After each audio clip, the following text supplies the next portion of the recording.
Po, pwede po ba kayong ma-interview para po sa research purpose lang po? Okay lang. Ano pong pangalan nyo? Rodora Mendoza, Ilang taon na po kayo? 50. Ano pong location nitong tindahan nyo po? Sa San Juan, Malabito. Sige po. First question po, bakit nyo po pinasok yung pagnenegosyo ng mga tingi? Siyempre, yun lang ang namin hanap buhay, alam. Second question, anong mga klaseng tingi po yung mga binibenta nyo? Mga candy, pizzeria. Kailan po kayo nagsimulang magnegosyo? Bali, ano yan? 1982. Kung susumahin po, magkano po yung nilabas ng puhunan nung nagsisimula pa lang po kayo? 5,000. Ano po yung estado ng negosyo mo ngayon? Tama lang. Pwede po malaman kung magkano po yung weekly expenses niyo po?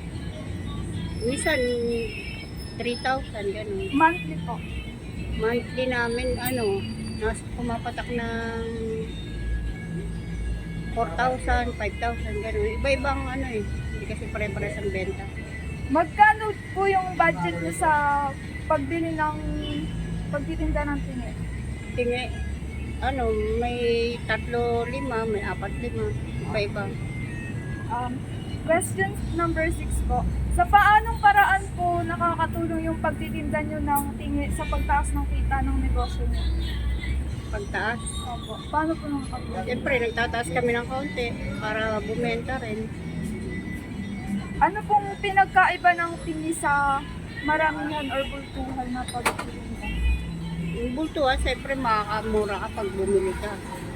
Sa tingi, medyo mapapamahal ka rin.